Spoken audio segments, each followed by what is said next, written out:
Hello there, welcome back to Wrestling Highlights of the Week, presented by My Two Cents Podcast, hosted by G2. I am G2. I am here to bring you Wrestling Highlights of the Week for Raw, Smackdown, NXT, AEW Dynamite, AEW Rampage, and Impact Wrestling. And without further ado, let's start the show with Raw.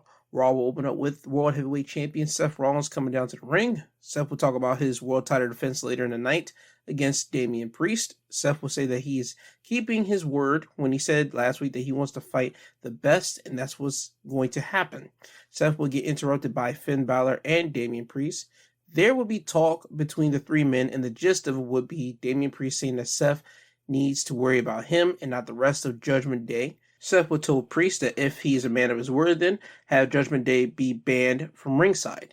Finn wouldn't like it, but Priest would agree to it because he doesn't need Judgment Day to beat Seth. So we have that stipulation added to the world title matchup here. Finn in this segment didn't like Priest giving Seth Rollins props earlier for calling Seth a credible champion and agreeing to go at Seth alone in his match later in the night. So Finn, he just didn't like it.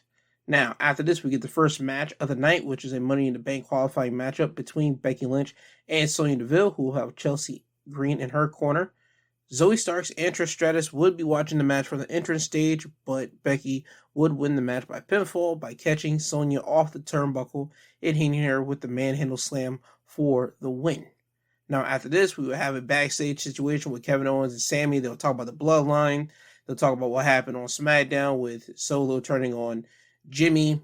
And again, Sami and Kevin Owens will say, you know what? That's no longer our business anymore.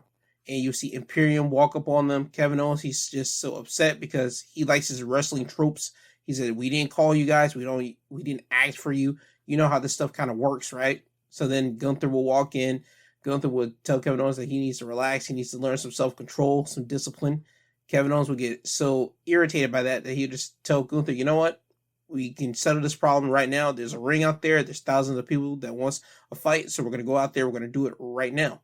So we will get Kevin Owens with Sami Zayn in his corner going against Gunther, who has Imperium in his corner.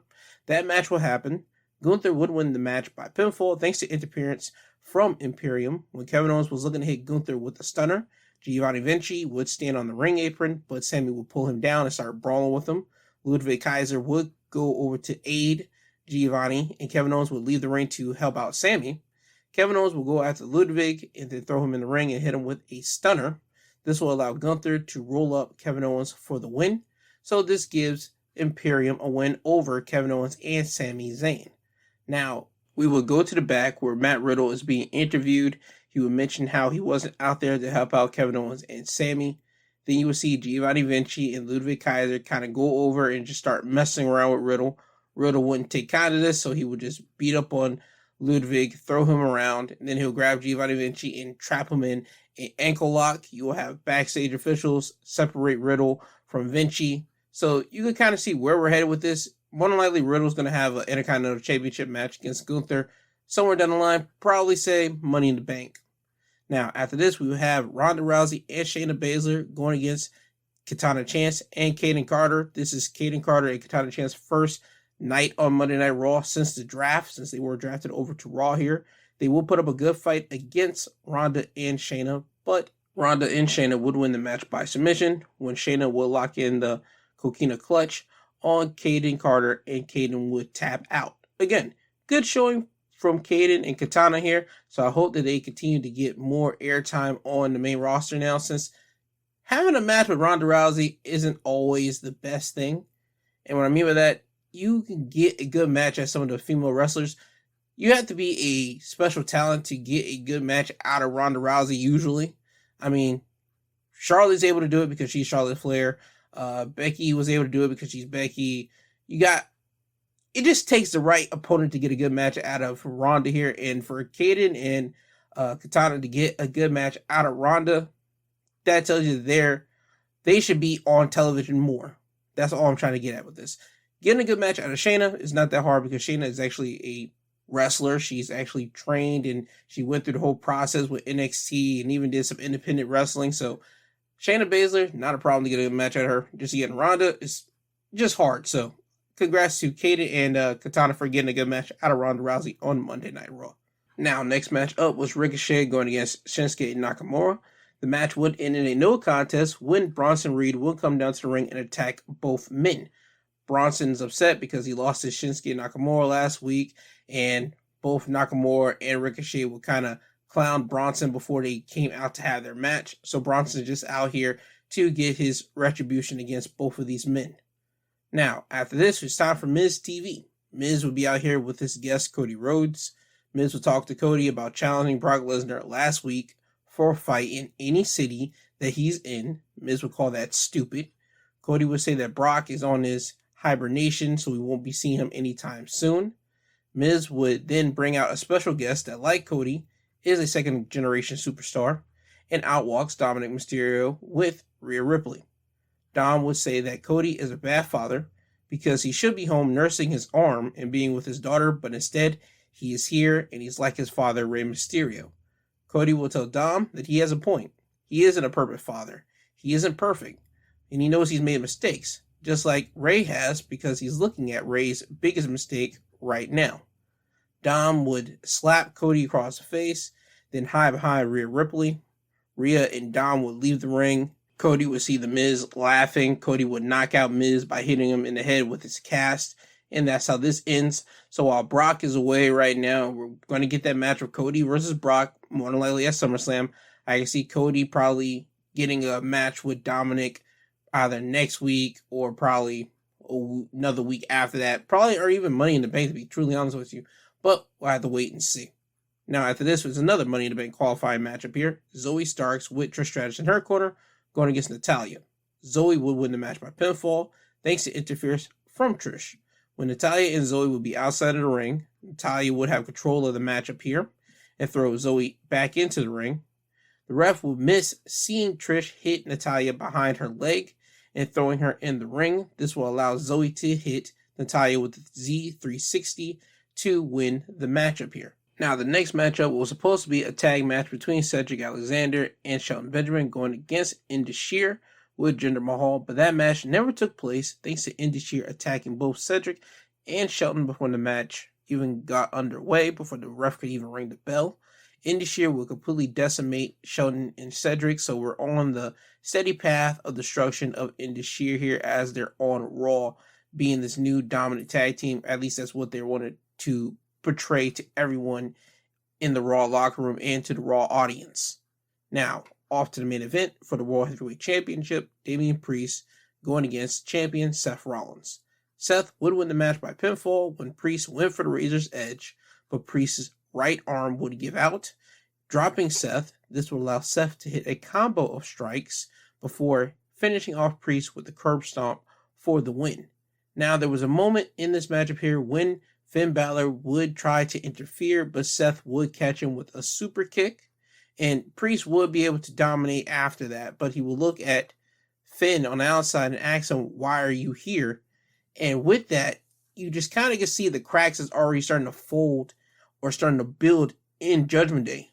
I mean, at the beginning of the show, you had Finn not liking Priest, just agreeing to Seth's terms, and now you have this of Priest questioning Finn of why he's out here, because Priest was supposed to handle Seth by himself because Damian Priest feels that he can win the title without any help for the Judgment Day. That's kind of the characteristics of a good guy role, while Damian Priest is supposed to be a bad guy, while the rest of Judgment Day are a bad guy group.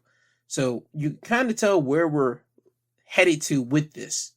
Of Damian more than likely leaving out of Judgment Day, or he's going to get kicked out of Judgment Day within the next couple of weeks, but we're going to constantly build up the anticipation here. Now, after the matchup, you will see Finn get in the ring, and you will see him and Seth have a stare down, so you can kind of tell what's coming up at Money in the Bank. Finn versus Seth for the World Heavyweight Championship, since they're going to be in London. I can see Seth getting some cheers, but I can see Finn getting some cheers over there as well, but we'll have to wait and see when that match actually gets made official. Now, with that being said, that's your Raw wrestling highlights of the week. Now, moving over to NXT. Before I get into NXT's results for this week, next week it was announced that Idris and Afe will be going against Malik Blade because they want to build up their tag team chemistry after they saw the work that it did for Tank Ledger and Hank Walker, as well as a NXT Heritage Cup match between Noam Dar and Nathan Frazier. Now, to start off NXT, we'll have Baron Corbin coming down to the ring to explain why he is back in NXT. Baron will talk about how the NXT wrestlers come up to the main roster and they feel that they are entitled. They feel like this whole industry owes them something. And he basically just calls the wrestlers soft. This generation of wrestlers soft compared to when he was down in NXT, when he was down in developmental, building up from FCW to NXT, or what we know of today. Baron will be playing the role of old head veteran, and he is sick of them. Corbin will say that it starts at the top, and that's why he got at Carmelo Hayes, since he is the NXT World Champion. Then we would get Ilya Dragunov coming down to the ring, and Ilya would introduce himself to Baron. Ilya will let Baron know that he isn't soft, and he is gunning Carmelo because he is an NXT champion. Baron will let Ilya know that he has wrestled at 6 Manias, and he was the last guy to pin Roman Reigns, so he's not technically afraid of Ilya. And Ilya would throw out the challenge to face Corbin later in the night, and Baron would accept. Now, Ilya would leave the ring. Trick Williams would attack Baron Corbin from behind. Trick Williams would clothesline Baron out of the ring. Baron would try to get back in, but you would see backstage officials and referees make sure Baron would not go back to the ring, and Baron would just go to the back. Now, once we go to the back, we will see Braun Breaker standing over Ilya Dragunov's body, and Ilya is just writhing in pain. Braun will explain why he did what he did. Braun would say that he didn't like that Ilya said that he was the most intense guy in NXT, so it was basically big dog versus another big dog territory. So that's the reason why Braun attacked Ilya. So instead of Baron Corbin facing off against Ilya Dragunov in the night, it will now be changed over to Baron Corbin going against Trick Williams. Now, to start the show off for the first match, it will be a 6-person mixed tag match of the Schisms, the Dyad, and Ava Raine going against the Creeds and Ivy Nile. The Schism would win the match by pinfall when Ivy will have Ava locked in the Dragon Sleeper. James Drake will come in and get Ivy off of Ava. Ivy would then lock Drake in the Dragon Sleeper, and the referee would try to get Ivy off Drake. When Ivy does let go, Ivy will go back to Ava, but this time Ava will have her on her Schism mask, and she would headbutt Ivy Nile, basically knocking out Ivy. Ava would then throw the mask out of the ring, cover Ivy to win the match for the Schism, and that's what we have here. Now, in this match, you saw the Creeds do amazing things. Again, this further proves my point of I don't know why the Creeds are in NXT. They can just easily go up to the main roster and just dominate the tag team division up there and have excellent matches up there. But I still don't understand why they haven't done it, but I'll have to wait and see for that.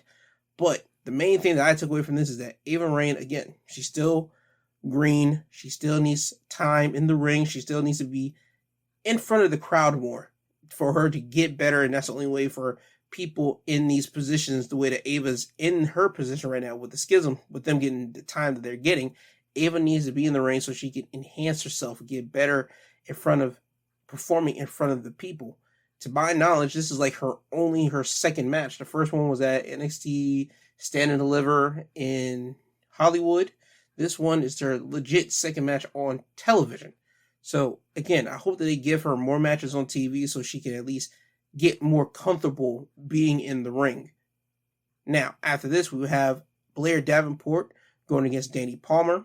Blair Davenport would win the match by pinfall by hitting the Komagoye, which is a double wrist lock knee to the face, and then hit the Falcon Arrow for the win. This is Blair Davenport's return match from being on the injury list for a good amount of months. So this was basically a showcasing to let everyone know what Blair Davenport is all about. So Blair's here. She won her match. Now, after this, it's time for Baron Corbin to go against Trick Williams. Baron would win the match by pinfall when Trick Williams would go for a cyclone kick, but his leg would tweak and he couldn't connect. This will allow Baron Corbin to hit End of Days for the win. So Baron gets his first win back on NXT, and it was made official that next week Baron Corbin will be going against Ilya Dragunov, so we will get that match. Now, after this, we will have Mustafa Ali going against Joe Gacy. Ali would win the match by pinfall by hitting a 450 splash on Gacy to win the match. After the match, the Dyad would come out and attack Ali. Tyler Bate and Wesley would come out to even the odds, making the Schism retreat. And it was made official that next week, the Schism will be going against Mustafa Ali, Tyler Bate, and NXT North American Champion, Wesley. Now, Mustafa Ali made it abundantly clear that he is a free agent, so he can show up on any show that he wants, and that he is planning on winning championships. So that's the reason why he is here in NXT, and more than likely, he's probably going to be gunning for the North American Championship, because if you're teaming with Wes, you kind of know what the deal is next. So again, more than likely, the NXT North American Championship is on his radar. Now, after this, we have Eddie Thorpe going against Damon Kemp. Eddie would win this match by pinfall in a way, because when Eddie would hit Damon with a German suplex next to the turnbuckle, he would hit it, he will hold it for pinning a combo, and Damon will get his foot on the second rope, but the referee wouldn't see it, so the ref would count it to 3, which would give Eddie Thorpe the win. After the match, you would see Damon Kemp argue with the referee, saying that he had his foot on the ropes. The referee would say that he didn't see it, so this gives Damon Kemp more ammunition to basically keep on going at Eddie for saying that Eddie cheated or he never ever truly won a match against him. So that's where we're at this moment with Eddie and Damon Kemp and their whole little rivalry that they're going on with right now. Now, after this, we would have Scripps going against Dabba-Kato. I wish to God they would just call Scripps Reggie like he was on the main roster. Even Booker T on commentary said the man's name isn't Scripps, it's Reggie. So you could just tell Booker T doesn't even like the name Scripps. So that just tells you all you need to know with that. But anywho, Scripps would win the match by pinfall after interference from Axiom. When Dabba-Kato was looking to hit Scripps with a double-handed chokeslam, Axiom would be on the top turnbuckle, and this would distract Dabba. Dabba would run towards Axiom. Axiom would jump off the top turnbuckle and land on his feet and leave the ring. This will allow Scripps to hit a springboard-style move from outside the ring to inside the ring on Dabba and knock Dabba kind of off his feet a little bit. You will see Scripps get Dabba-Kato in a roll-up pinfall to win the match up here, so that's how Scripps would win the match. Now, after the match, you would see Dabba-Kato attack both Axiom and Scripps, laying both men out. So this continues on with the David versus Goliath, 2 men going against 1, Axiom and Scripps going against Dabba-Kato. Now, off to the main event, the NXT Women's Battle Royal, to determine who's going to be the number 1 contender for Tiffany Stratton's NXT Women's Championship. And the winner of the Battle Royal would be Thea Hale. Thea Hale would eliminate both Dana Brooke and Cora Jade at the exact same time to win the Battle Royal. So now she will be going against Tiffany Stratton for the NXT Women's Championship at a time when it would be announced. Now, this would be a surprise to everyone because Dana Brooke, she'll be coming down from Raw. She says that she's coming for the NXT Women's Championship. So you see a whole lot of free agents coming here. You think Dana Brooke's going to win it. Doesn't happen. Thea Hale ends up winning it. It's a good, feel-good moment because you see from Thea Hale's beginning, she's the, not going to say crybaby, but she's the inexperienced female that comes into NXT, goes over to Chase U, has her business with Chase U. She's always known as the Scrappy, like Scrappy-Doo if you were to see Scooby-Doo, like the Scrappy-Doo, let me at him kind of bit. That's her whole deal with Chase U. She wants to get into the action, get into it all situation, and that's her whole thing. So now she's getting it into the mix, and now she finally gets the big win that she's been searching for, and this is it. So now she has an opportunity for the NXT Women's Championship. It's a feel-good moment. You see all the Chase U classmates come down, get in the ring, hold up Thea Hale, so happy. You even get Charlie Dempsey and Drew Gulak, who have been coming into Chase U to kind of toughen up the students, and they took a particular to Thea Hale, and they've been toughening her up, and they were even standing on the entrance ramp, like clapping for her. Same thing with Duke Hudson, who's been the man for Chase U since Andre Chase has been gone. So seeing those 3 guys clapping it up for Thea Hale was pretty sweet. Now, after this would happen, we would go to the parking lot, and we would see Braun Breaker leaving the building, and as I said, they asked him, why did he tag Ilya? And it's all about dominance. He says that he's going to hold everybody accountable from the top to the bottom for what they've been saying. And then he directly looks into the camera and he starts making a challenge towards Seth Rollins. He tells Seth that Seth says that he's the workhorse of the WWE and he's the World Heavyweight Champion. Why doesn't he come down to NXT and put it up against Braun Breaker? So we have that challenge be made official. That's incredibly insane, and I just want to take this time to say this to everyone. If you have not been watching NXT, I would say start doing so right now.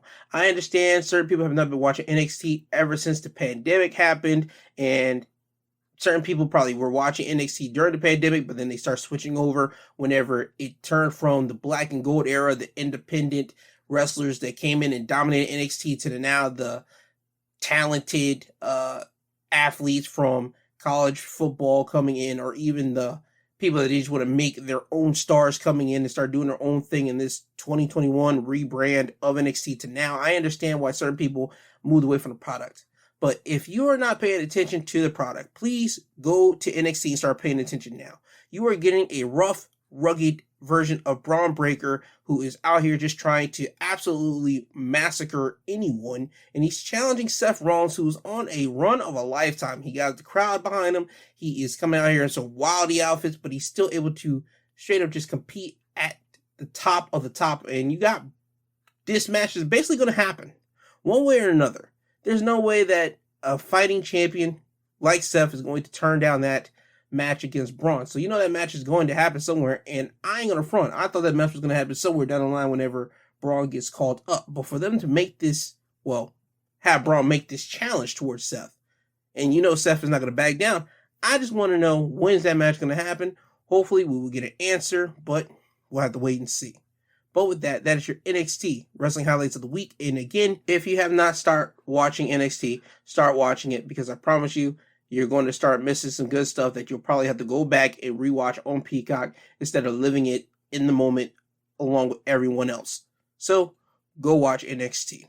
Now moving over to AEW Dynamite. But before I talk about what happened on Dynamite, I do have to mention a little bit of AEW news in conjunction with New Japan. New Japan, they had their pay-per-view last Saturday called Dominion, and on that pay-per-view, you had a couple of things that came out that involved AEW. First thing, Will Ospreay, who would be going against Lance Archer, or Vance Archer, whatever they want to call him, over there in New Japan, and Will Ospreay beat Lance Archer. This was like their finals for the tournament to see who would be facing Kenny Omega for the IWGP United States Championship. Will Ospreay beats Archer, so it becomes official that Will Ospreay will be going against Kenny Omega at their Forbidden Door event, and it will be for the IWGP United States Championship, and this will be their second encounter this year. Also at Dominion, Blackpool Combat Club members Jon Moxley and Claudio Castagnoli went over to New Japan, and they teamed up with Shota Umino, who is Jon Moxley's underling, his understudy. And they went against the never openweight 6-man tag champions of Kazuchika Okada, Hiroshi Tanahashi, and Tomohiro Ishii. Blackpool Combat Club will come up short. Okada, Ishii, and Tanahashi will retain their never openweight 6-man tag titles. And after the match, Jon Moxley will get a microphone and he will say that, Okada, we have a message for you. And they will play a message on the screen, and it's Bryan Danielson. Bryan Danielson will let Okada know that he has heard for the past 10 years that people have said Okada is the greatest wrestler out there, and people have called Bryan Danielson the litmus test of a professional wrestler. So the challenge was made for Forbidden Door, Bryan Danielson going against Okada, and that match has been made official, so we will be getting that matchup. And finally, New Japan's own G1 tournament will include AEW's own Eddie Kingston.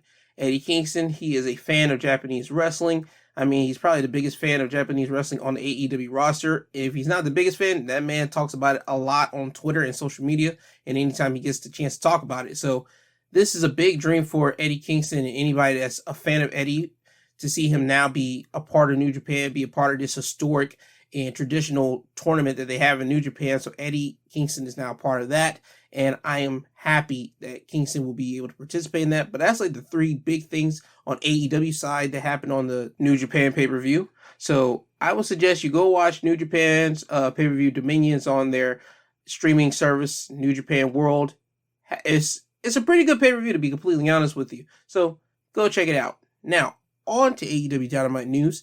First thing that I would like to announce is that Tony Khan would announce that on the first episode of Collision, the main event will be a 6-man tag.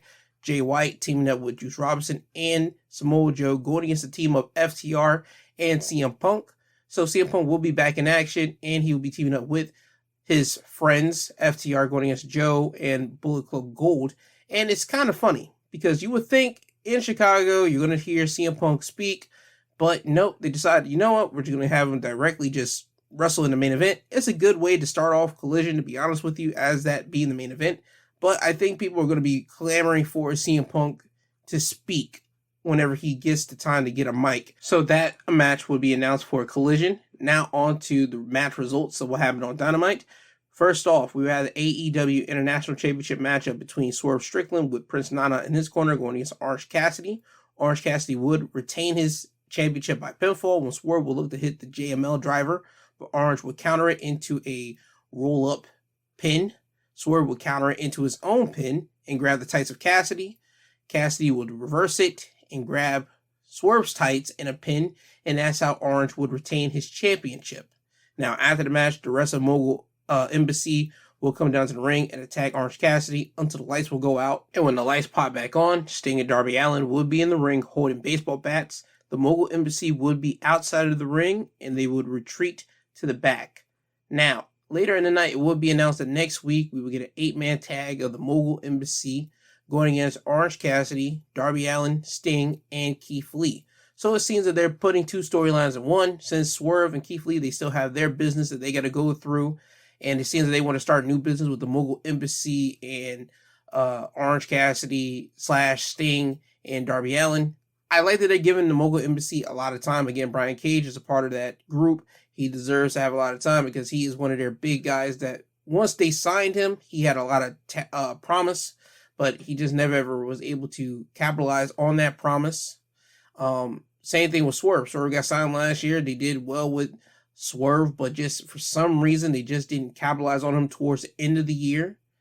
I mean, they had him in the tag match with tag team, technically, with him and Keith, and they did the whole trilogy with the Acclaim, like to wrap up the year in. But like for that good solid stretch from like April to about July or even August, they had nothing for both Swerve and Keith Lee. So now seeing both of these guys and seeing the Mogul Embassy as a whole, just getting the time that they deserve, it's just perfect, to be completely honest.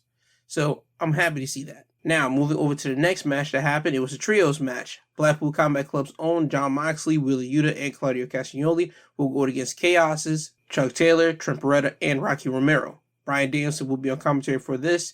The Blackpool Combat Club would win the match by submission, when Jon Moxley would make Rocky tap out to the Coquina Clutch, while Yuta would hammer elbow Chuck Taylor so Chuck Taylor couldn't interfere. And also, outside of the ring, you will see Trent Beretta try to go for a moonsault on Claudio, but Claudio will catch him with the uppercut. It looked sick. So Blackpool Combat Club wins the match, and this would be an extension of Bryan Danielson going against Okada, technically in a chess matchup here, because Bryan's a part of the Blackpool Combat Club, and he's more of like the coach, because you don't ever see him wrestle in the Blackpool Combat Club. You don't ever really get to see him even wrestle anymore in the ring. They're saving Bryan for like the specialties, and you just see him more on commentary in either a Claudio match, a Moxley match, or even a Yuta match now. While Okada, he's the head of Chaos, and Okada's over there in New Japan. He's probably going to come over within the next, I'll say 2 weeks from now. And you're going to have the stare down between Bryan and Okada, just where to sell up the Forbidden Door match. So again, this is a chess match between Blackpool Combat Club and Chaos here. And Bryan's group just happens to beat Okada's group. So that's one move up for Bryan. Now, after the match, you will have Hangman Page and the Young Bucks appear on the screen and throw out a challenge to the Blackpool Combat Club for a trios match next week. Bryan would accept for his group, so we have that match set. Now, after this, we will have the AEW World Champion, MJF, coming down to the ring, and MJF would state that he is bored because there is no competition for him in this company. Adam Cole would then come down to the ring, but MJF will cut off Adam Cole's his music, before he can hit his Adam Cole pose. So he already got the crowd booing him at this point. Adam Cole's smirking a little bit because he knows what MJF is doing. MJF would perk up and say that he finally has some competition and tells Adam that he's a fan of his. MJF will tell him a story for when his fandom was dying when CM Punk left him, and he was scrolling his television scene, and he saw Adam Cole grace his television, and he knew that that was the guy that would save his wrestling fandom, and Adam Cole was MJF's saving grace. MJF would say that he patterned his career up to a point after Adam Cole, and he would talk about once he knew Adam Cole was going to jump over from the other company to here, he just couldn't wait to have this stare down and confrontation with Adam Cole.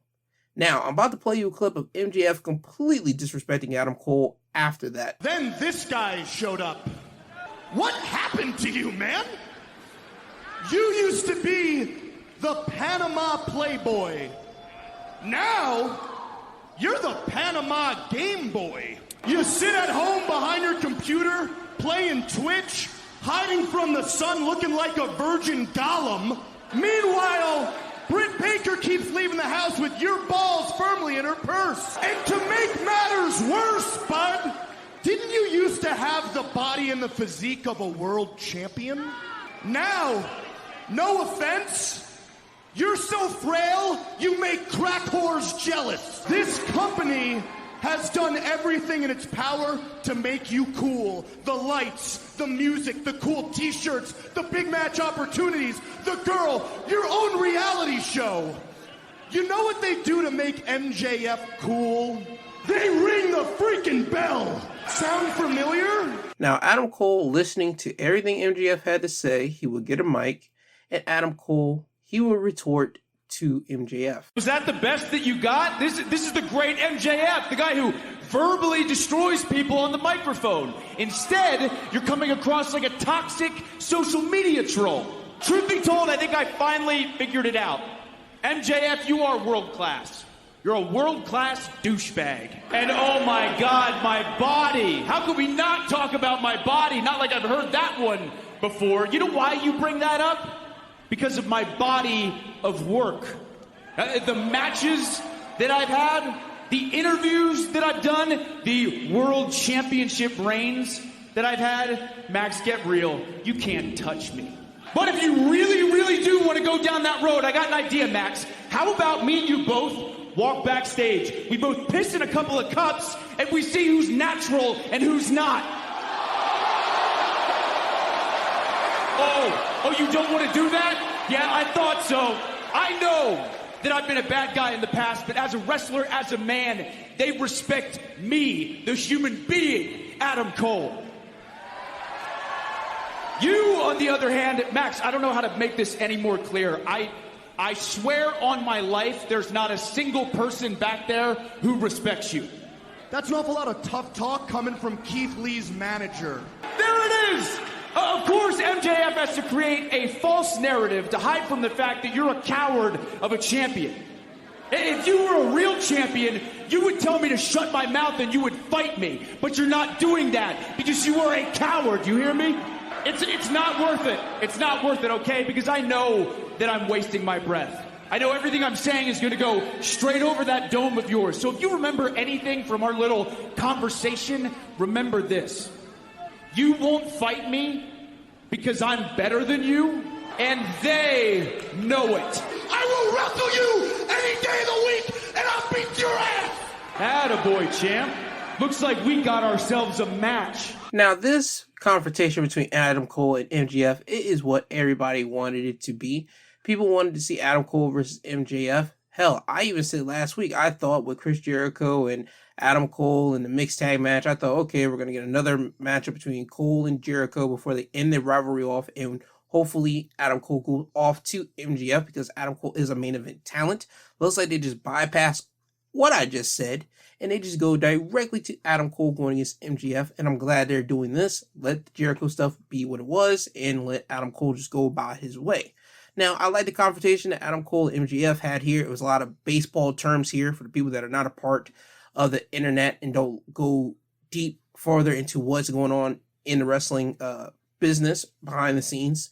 There were rumors and speculations that Adam Cole was going to be Keith Lee's manager in WWE. That's why Adam Cole didn't want to go up to the main roster, and that's the reason why Adam Cole left WWE to go to AEW.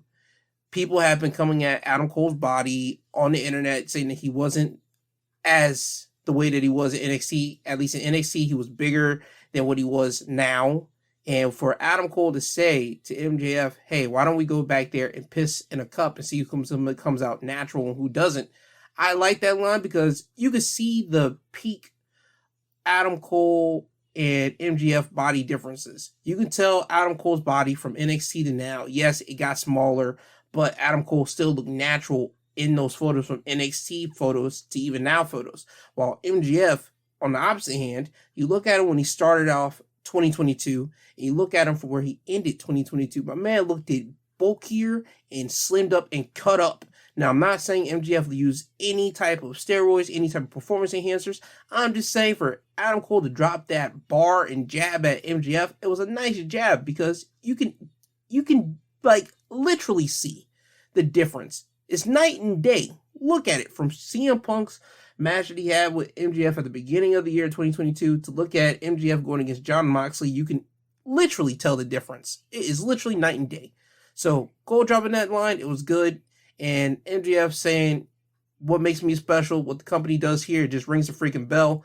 It just goes back to the line that Adam Cole threw to Karrion Kross whenever they had their time in NXT. Again, a lot of insider baseball stuff and a lot of history with Adam Cole and all that good stuff. So those two just throwing jabs at each one another, it was perfect. It was what it was. And next week, we will be getting MJF going against Adam Cole in a match in a World Championship qualifier. It's basically to say if Adam Cole wins, he's more than likely going to get a shot at the AEW World Championship. So we have that match to look forward to next week on Dynamite. Now, after this, we get a tornado tag Texas death match between Jungle Hook and LFI. Jungle Hook, which consists of Jungle Boy and Hook, and LFI, which consists of Preston Vance and Dralistico, and they will have Jose the assistant in their corner. Jungle Hook would win the match by submission when Jungle Boy would make Dralistico tap out in the snare trap. This was a wild match. You had chains being used. You had cables being used as weaponry, the way that Roosh would do it whenever he wrestles in his matches. Chairs and tables were used. At one point, you saw Hook use a chain to bust open Preston's forehead. Hook would then T-bone suplex Preston Vance off the ring apron through a table outside of the ring. I mean, this was a violent tornado tag Texas death match, and I liked it. I like seeing blood in wrestling. It reminds me when I was a kid at one point before WWE completely just ripped away the blood from their product, unless they like get accidental blood. But now you start seeing blood, like not more frequently, but more than the usual on WWE television. So I'm glad they're doing that. But AEW, they bleed, and I like it because it brings me back to my childhood, and they did that here. Good solid tornado Texas death match here, and I'm liking that Hook is getting more time on TV. Again, he needs to be on TV more. In 2021, he came out being a star, looking like a star. 2022, he didn't really get to show off himself that much on TV because, again, they want to make him a specialty. But I think now in 2023, they know that we got to put Hook on TV. He needs to have that time, not in the ring, but in front of the people so people can gravitate towards him more. And we need to start propping Hook to be one of those guys that we can lean on in the future. So I'm glad they're doing that with Hook here. Now, after this, we have Konosuke Takeshita going against a random guy. Don Callis would be in Takeshita's corner. Takeshita would win the match by pinfall by hitting a running jumping knee to win the matchup here. After the match, Don will get a microphone and get in the ring, and Don would repeat what he said last week, that he plans on cutting the Elite out of AEW with his family, and he points at Takeshita. Still, my question is, who else besides Takeshita is going to join Don in trying to take out the Elite out of AEW? I don't see the Blackpool Combat Club joining Don, to be honest. So who else besides Takeshita is going to help out? It still has not been revealed. Hopefully they start planting the seeds for that, because I just don't think one man's going to do it himself. So hopefully, as time goes by, we get more people joining Don Callis and Takeshita. Now, after this, we have a TBS Championship matchup. Champion Chris Statlander going against Anna Jay. Chris would win the match by pinfall by hitting a tombstone pile driver to retain her championship. Taya would be in the back, and we will see her looking upset at Chris Statlander retained her championship. Again, Taya Valkyrie, she's gaining more and more aggravated because you could see it in her face because she was the one that weakened Jade Cargill at Double or Nothing, and Chris Statlander, she just came in, swooped, and took out a weakened Jade Cargill to win the TBS Championship and kill the reign of Jade. So Taya, I can see her getting more and more upset. Taya has not spoken yet, and I just can't wait for Taya to just speak and just tell everybody what's on her mind, because I just want her to actually say it. I'm the woman that helped you beat Jade Cargill. Essentially, I'm the woman that beat Jade Cargill that gave you that freaking title. So I want that to happen so we can at least get Taya's ball rolling against Chris Statlander so we can make this thing, well, get going. Now, to the main event. FTR and Juice Robinson will be banned from ringside as Jay White went against Ricky Starks. Jay White would win the match by pinfall thanks to the guns. When Ricky Starks would hit the Rochambeau, Jay's feet would hit the referee, knocking the referee down.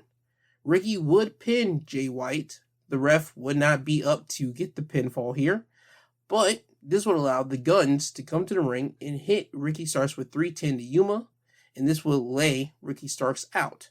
The guns would leave the ring, go through the crowd, and Jay White would get to his feet, grab Ricky, and hit the Blade Runner, then cover Ricky Starks to win the matchup here.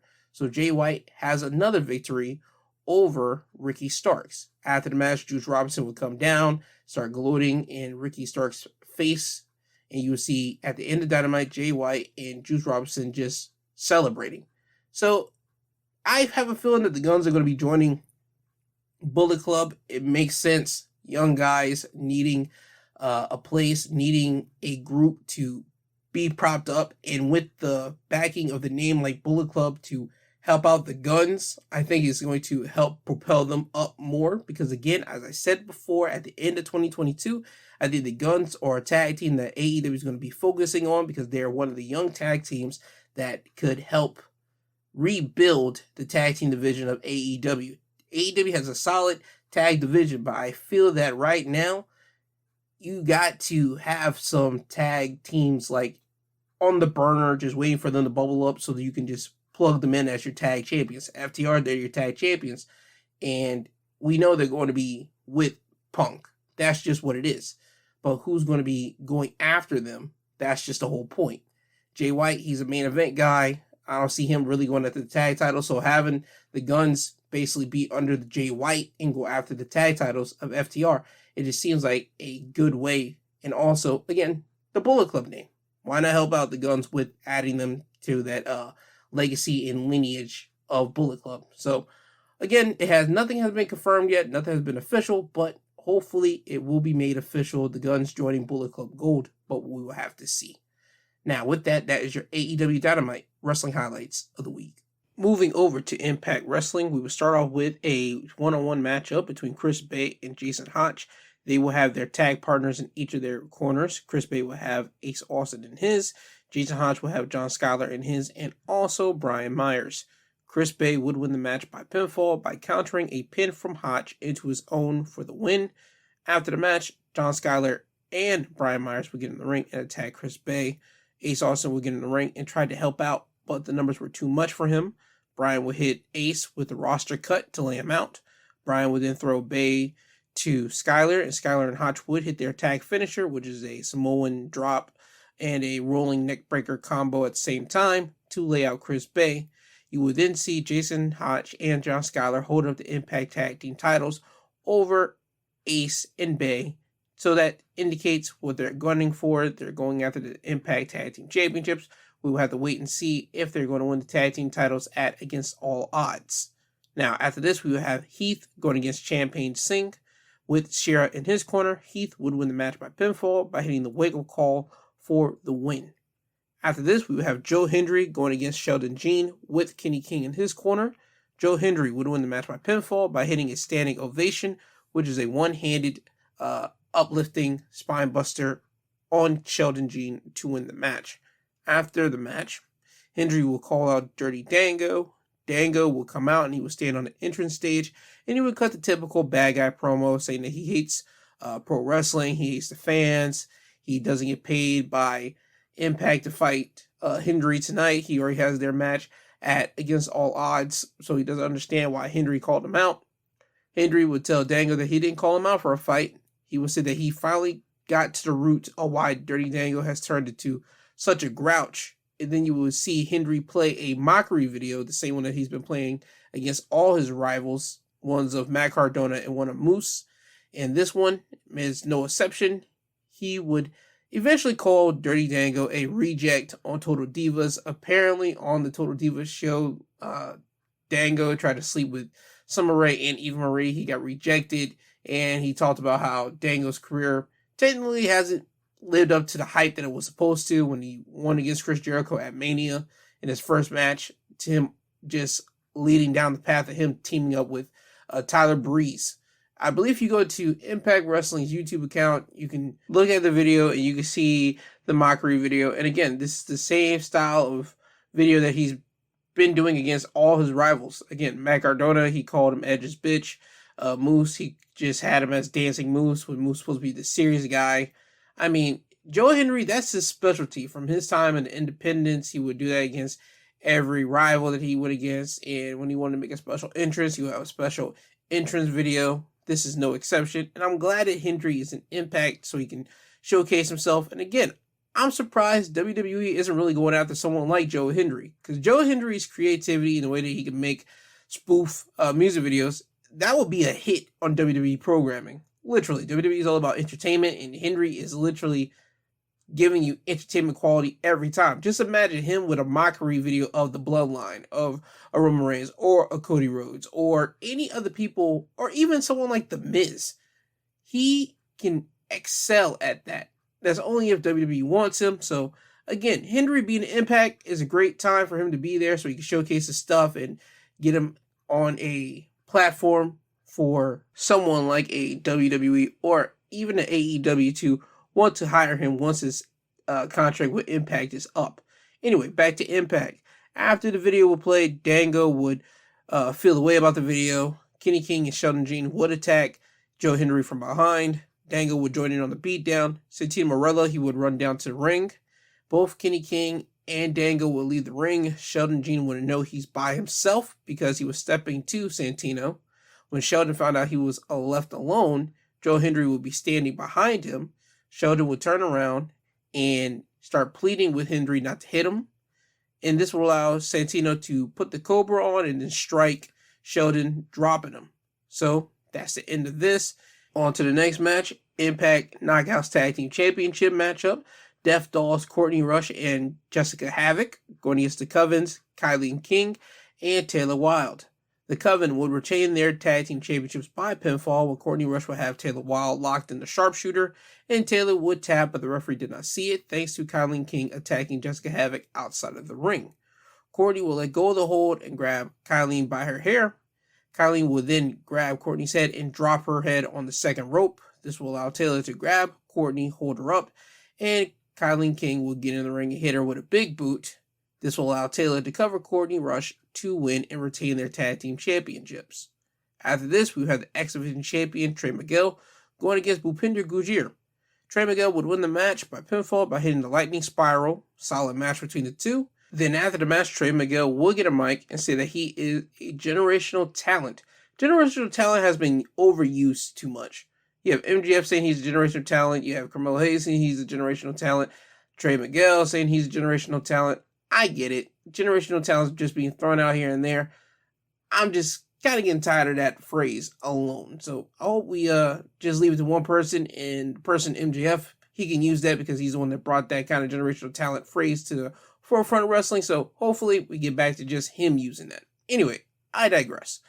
Trey would say that he's a generational talent, and he would talk about all he hears in the back is yeah, but when it pertains to him. Trey will say there should be no yeah buts because he has defended the X Division Championship and retained them in the Ultimate X match, the Monsters Ball, and defeated an 8 times former X Division champion Chris Sabin, which he plans on doing again, so he would no longer be hearing the yeah buts.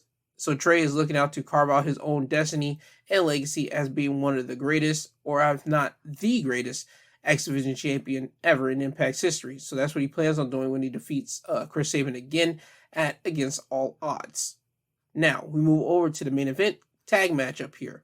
Moose and Rich Swann going against Jonathan Gresham and Nick Aldis. Moose and Rich Swann would win the match by pinfall. When Rich was looking to hit Gresham with a Phoenix Splash, Moose would tag himself in. This would lead to an argument between Rich and Moose because Moose would be doing that all throughout the match, and Rich finally got tired of it.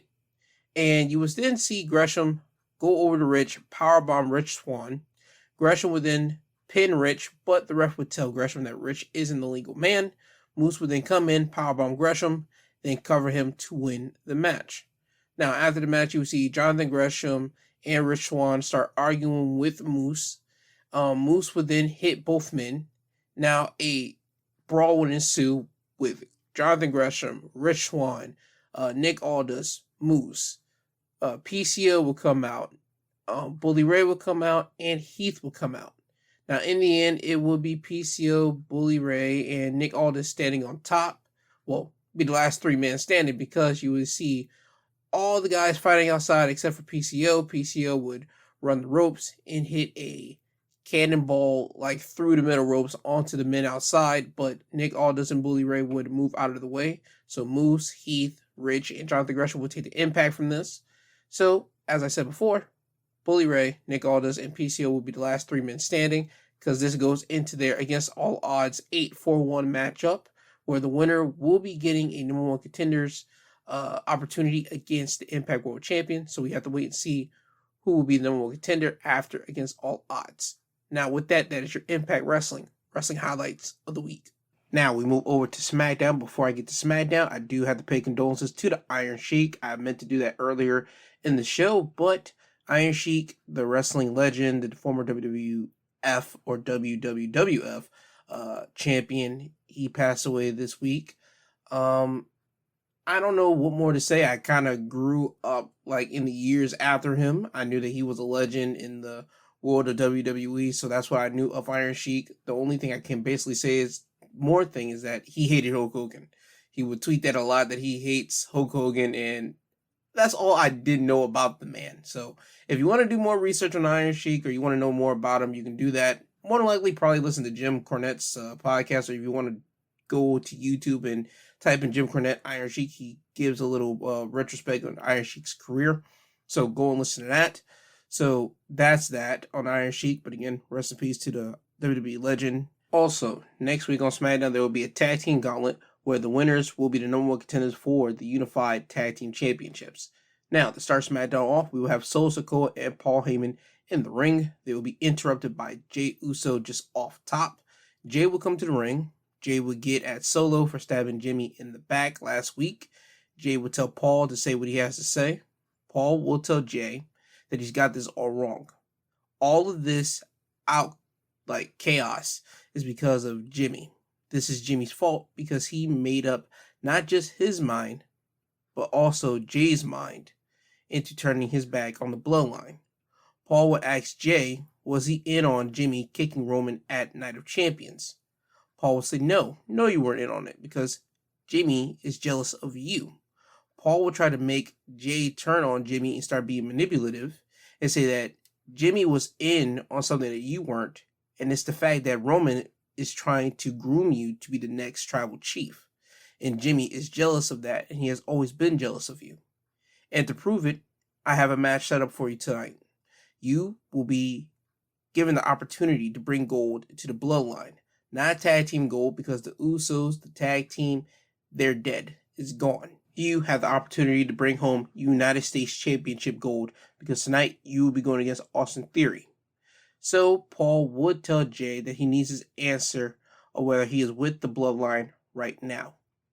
Jey would say that he takes this offer of the championship matchup, but Paul would extend his hand out and Jey would just look at it in confusion and tell Paul that he would get back to him on that and then leave the ring.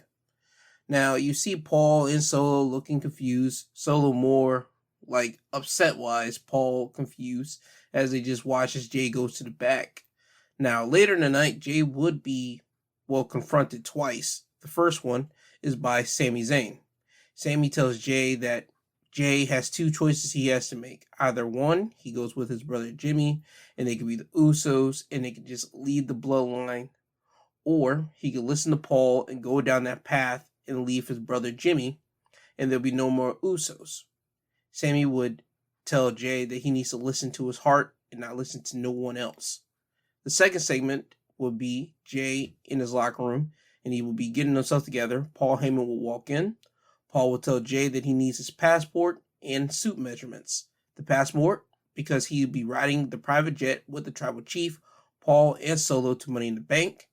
And suit measurements for next week when Roman Reigns will be here on SmackDown, and Roman will publicly acknowledge that he will be grooming Jay to become the next tribal chief. Paul would again extend his hand out to Jay, and Paul will be smiling at this because he thinks he has Jay wrapped around his finger with the whole acknowledgement, going to be the next tribal chief. Jay will be smiling, and he would tell Paul that he likes the idea, but he doesn't understand why Paul is smiling. Because if he's in the bloodline, then Paul is going to be out the bloodline. So you see the conundrum that we're having right now with Jay, the bloodline, and Paul Heyman, all this stuff happening. So we'll have to wait and see by the end of the night what's going to happen with Jay, Solo, and Paul. Now, the first match on SmackDown will be a Money in the Bank qualifying matchup between Santos Escobar and Mustafa Ali. Santos would win the match by pinfall by hitting the Phantom Driver for the second turnbuckle, so Santos would advance to Money in the Bank. After this, we will have Alba Fire and Isla Dawn coming down to the ring. They are still holding the NXT Women's Tag Team Championships when they do, and they will be interrupted by the WWE Women's Tag Team Champions, Ronda Rousey and Shayna Baszler. Shayna will say that she is the reason the NXT Women's Tag Team Championships were even made, which is a fact, by the way, because in 2021, at the time, Raquel Rodriguez and Dakota Kai, they won the Dusty's Tag Team Classic for the women's, and they were supposed to go against Nia and Shayna Baszler. Nia and Shayna, they cheated in their matchup, and at the time, NXT, they felt that Raquel and Dakota got an unfair shake, so that's when they created the NXT Women's Tag Team Championships. So, Shayna is telling the truth here. Ronda will say that her and Shayna have ran through the tag team division and they are hungry and they want those championships. Alba and Isla would accept the challenge for a championship unification match. So Alba and Isla would strike first, but Ronda and Shayna would get the advantage. But in the end, Alba and Isla Dawn will stand tall and get the advantage over Shayna and Ronda. And that in 2 weeks, that match would take place on SmackDown. Now, after this, we have another Money in the Bank qualifying matchup. It's Bayley with Io in her corner going against Mia Yim. AJ Styles will be on commentary for this. Bayley would win the match by pinfall by hitting Mia Yim with the Rose Plant to win the match. After the match, AJ was upset at this, and you will see Scarlett walk up to him and then blow a red mist right in his face. AJ would be blinded by this, and he wouldn't see Karrion Kross coming behind the barricade and locking in the cross jacket on AJ. Mia will leave the ring. Kross will let go of the hold, grab Scarlett, hop her over the barricade, and they will leave. Now, a match will be set for next week. Mixed tag match, Karrion Kross and Scarlett going against AJ Styles and Mia Yim. After this, we will have Adam Pearce coming out here so Asuka can have her championship presentation. It's basically the same thing they did with Roman. Asuka comes out. She hands Adam Pearce the Raw Women's Championship. Asuka is presented with a new Women's Championship and is the same title as Roman, but it's with white leather. And Asuka is just now known as the Women's Champion. So I don't know if Rhea Ripley is going to be known as the Women's Champion on Raw or not. We'll probably have to wait and see on Raw what's going to happen with that. But Asuka's given a new title. Pierce will put the title around Asuka's waist. Then Charlotte Flair would make a surprise return. They wouldn't make note on commentary that Charlotte hasn't been around since her loss to Rhea Ripley at WrestleMania, and that's correct. So this is the first time we've seen Charlotte back since Mania. Charlotte would come to the ring. Pierce would say he knows what Charlotte's trying to do, but Charlotte needs to get in line. Charlotte would tell Pierce that she doesn't wait in line. She made the line. Charlotte would challenge Asuka to a match. Asuka would accept. Asuka would try to blow mist into Charlotte's face, but miss. Charlotte would hit Asuka with a big boot. Asuka would roll out of the ring and then retreat to the back. Now, later in the night, Adam Pearce would be in his office and he'd be on his phone, and he would say that Charlotte versus Asuka the night before Money in the Bank would be great. So that match gets made official 3 weeks from now. But he turns around and Bianca Belair is standing there. Now, Bianca is standing there looking kind of peeved because earlier in the night, Bianca will be in the back and Adam Pearce would tell Bianca, listen, you're going to get your rematch with Asuka, but I need you to not come out there and try to beat up on Asuka when it's her time to get this new championship. So Bianca would say, fine, cool. Now Bianca's hearing that Charlotte's going to get a match. Bianca's kind of peeved at this. Pierce would tell Bianca, listen, you still get your championship rematch. You're still going to have that match. But Charlotte versus Asuka is going to happen. Just trust me, you just got to buy me some time. Bianca will tell Pierce, listen, that's fine, that's cool. But when I get my lick back on Asuka, it's going to be justified. So Bianca is still gunning for the championship. Well due, but you do know that probably Bianca's going to cost Charlotte the matchup in 3 weeks, and probably at Money in the Bank will be a triple threat for the women's championship between all three of the ladies. So that's something to look forward to. Now, after this, we have another Money in the Bank qualified matchup between Butch and Baron Corbin. Trick Williams and Carmelo Hayes will be in the attendance for this matchup. Before the match started, Baron would talk trash to Melo and Trick about beating up Melo 2 weeks ago on NXT and about beating Trick on NXT this week. Butch would win the match by pinfall when Baron would go for a chokeslam, but Butch would catch him in an armbar pinning maneuver, and that's how Butch would win the match.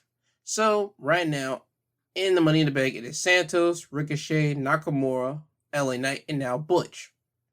Now, after this, you would see Baron go up to Trick and Melo, and Baron will try to cheap shot Trick, and he does do it successfully. Trick and Melo would try to get at Baron, but backstage referees and officials would come out to separate everyone to make sure that doesn't happen. So Baron is still going to NXT. He's still causing problems with Melo and Trick, and that's going to be the thing with Baron going forward. Now, after this, we have another Money in the Bank qualified matchup. Shotzi going against Io Sky with Bayley in her corner. Io would win the match by pinfall thanks to Bayley. When the referee was not looking, he was looking at the Io after Shotzi pushed Io off the top turnbuckle. This allowed Bayley to push Shotzi off the top turnbuckle. Shotzi's head would hit the top turnbuckle coming down. Io would then go to the top turnbuckle, hit a moonsault to win the matchup here. So, right now in the women's Money in the Bank, it is Bayley, Zoe Starks, Becky Lynch, Selena Vega, and now Io Sky. Now, turning to the main event for the U.S. Championship, it'll be Jey Uso going against Austin Theory. Austin Theory would win the match by pinfall thanks to shenanigans. Jey Uso would superkick Austin Theory. Austin Theory would land on the referee. This would knock out the ref and take the ref out. You will see Jey Uso go to the top turnbuckle, hit Austin Theory with the Uso splash. No referees there to make the fall. So then you will see Pretty Deadly come out. Pretty Deadly would go to the ring apron, and Jey will try to attack Pretty Deadly, but Pretty Deadly would attack Jey Uso. Now, you will see Jimmy Uso run down to the ring. Jimmy Uso would attack Pretty Deadly, superkick both of them, and then you see Solo Sikoa run down to the ring. Solo Sikoa will start beating up on Jimmy, because again, Jimmy turned his back on the bloodline. Solo will look to hit Jimmy with the Samoan Spike, but Jey would get up. Jey would grab Solo. Solo would push Jey off of him. This would allow Jimmy to try to hit Solo with a super kick. Solo would move, and Jimmy would inadvertently hit Jey with the super kick. Jimmy and Solo would continue to fight outside of the ring. Austin Theory would then sneak in. Theory would pin Jey to win the match and retain his United States Championship. After the match, you see Solo standing right next to Paul. Jimmy Uso's in the ring trying to console Jey, trying to apologize for the super kick. Jey's just sitting there because he realized that his opportunity of becoming a United States champion, winning his first singles championship in WWE, just went up in smoke. Jey would get up. He'll push Jimmy off of him. And again, Jimmy's still trying to apologize. Jey isn't trying to hear it. He leaves the ring. Jey will look at Solo. He'll look at Paul. He'll look at Jimmy. And then he'll just throw his hands up and just walk to the back. Paul would tell Jey, hey, I'm sorry. I tried to tell you. And when Jey walks past him, you see Paul hit a devilish, like gremlin style, like smile. and he would get his phone and he would say, "Call Roman Reigns." And you would just see him then look at Jimmy Uso because Paul's plan is looking like it's working. He's causing dissension between Jay and Jimmy. And next week we'll have to see if Jay is going to be with the Bloodline officially, because Roman Reigns will be on SmackDown. And that would be the quote-unquote acknowledgement of Roman trying to groom Jey Uso to be the next tribal chief. But we will have to wait and see what's going to happen next week on SmackDown. And with that, that is your SmackDown wrestling highlights of the week. Moving over to AEW Rampage, we'll start off with a trios matchup, Lucha Brothers and Bandito going against Big Bill, Lee Moriarty, and Ethan Page. Lucha Brothers and Bandito would win the match by pinfall thanks to the Hardys. When Ethan Page was going for the Eagle's Edge on Bandito, the Hardys would come out. Matt would tell Ethan to extend the armbands that Jeff gave him.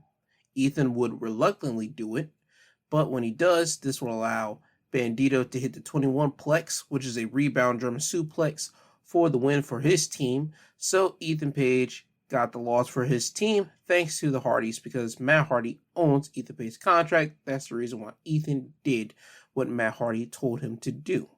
Now, after this, we have Powerhouse Hobbs going against Caleb Crush.